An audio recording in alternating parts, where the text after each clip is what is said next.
Fala galera, tudo bem com vocês? Mais um vídeo aqui no canal. E hoje eu tô gravando aqui no meu Samsung Galaxy mesmo, porque eu quebrei a câmera do iPhone, então vai ser isso aqui hoje, porque é o que tem pra hoje, porque eu quebrei a câmera e ponto final, né? Minha mulher tá no trabalho dela com o iPhone dela, então vai ser isso, tá? Não estranhe aqui minha árvore de Natal aqui no fundo, que a gente tá concluindo ainda. Ainda falta comprar pisca-pisca, ainda falta comprar mais algumas coisas, então ela tá aparecendo um pouco pelada, mas já estamos aqui no clima natalino. Porém, eu não quero ficar sem gravar vídeo durante muito tempo mais aqui no YouTube. Eu sempre falo isso, né, gente? Eu tô tentando manter a constância, mas vamos lá.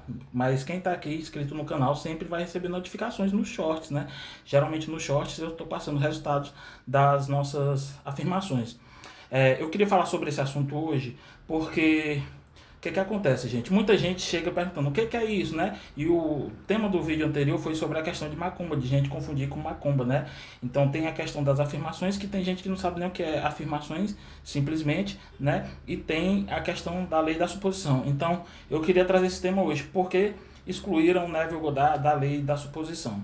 Olha só, gente. Primeira coisa que a gente tem que se atentar sobre o que o Neville dizia, que a lei da suposição é uma lei espiritual, certo? O Neville era um grande mestre espiritual, então isso é um fato. Segunda coisa que nós brasileiros temos que nos atentar é a seguinte: aqui no Brasil foi feita uma tradução livre, né? Então, quando você vai ler lá no inglês, eu não sei como é que fica a lei, é assumption, assumption.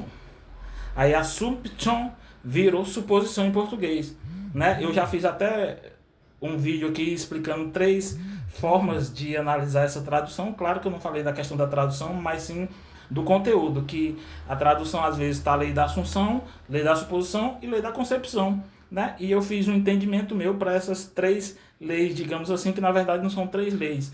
É uma lei apenas, né? Que é a assumption, e na tradução fica essas coisas às vezes: suposição, assunção e concepção.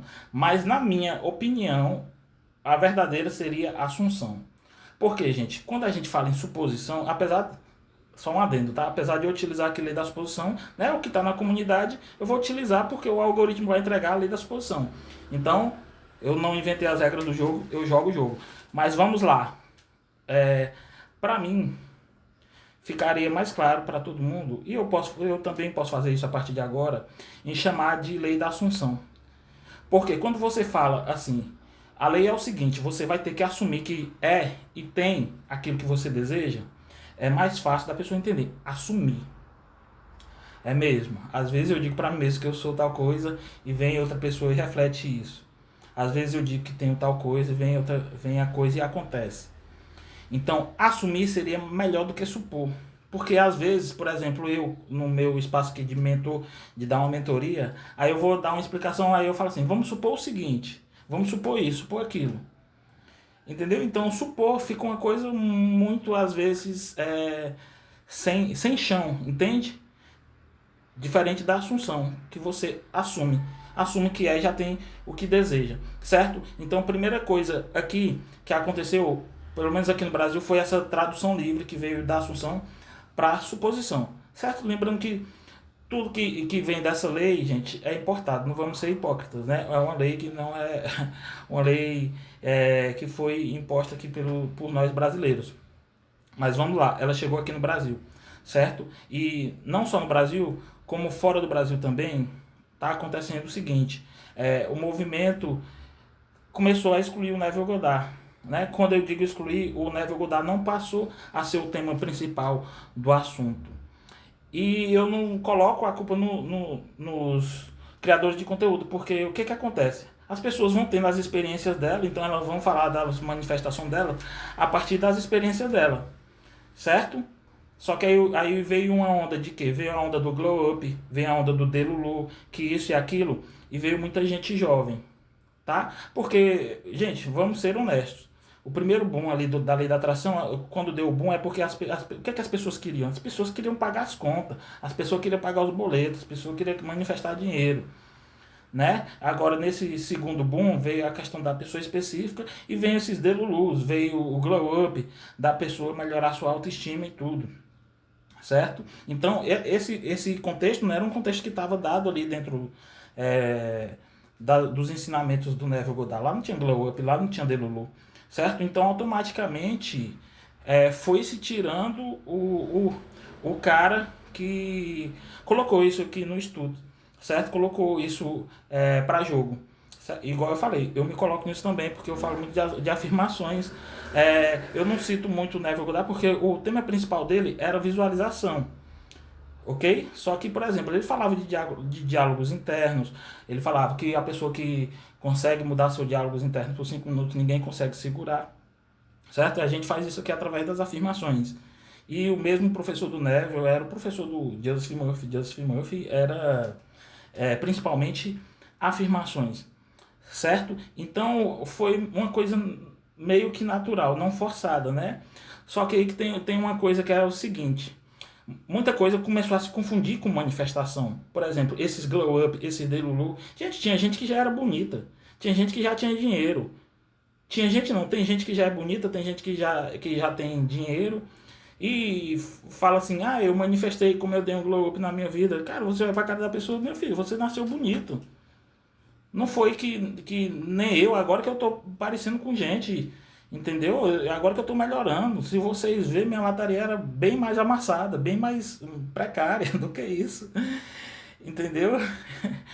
Era porque questão da juventude também, e aí a gente vai estudando, a gente vai tomando consciência do que é certo, do que é errado, entre aspas, assim, do que é certo, do que é errado, do que a gente vai perder tempo fazendo, não vai perder tempo fazendo, do que a gente tem ou não tem de cuidar, então a gente começa a priorizar nós mesmos. Né? Então aconteceu esse movimento do Delulu, aí veio também essas coisas, né? De gente que já tinha dinheiro, dizendo que estava manifestando dinheiro, de gente que já era bonita, dizendo que estava manifestando a beleza, certo? Então essas pessoas, elas não precisaram pegar num livro para pelo menos ler assim, né? Porque o Neville Goddard, ele tem uma história dele que ele foi classificado como um filósofo, não foi classificado como o cara um cara que fala sobre espiritualidade. Se eu não me engano, tem um canal aqui que gosta de colocar umas histórias massa dele, que é a história de quando ele ia na televisão, que ele era um cara muito sabia de todas as vertentes da Bíblia. E também essa história de quando foram colocar o livro dele na biblioteca e não colocaram o livro dele como da parte da espiritualidade, e sim como da parte de uma filosofia.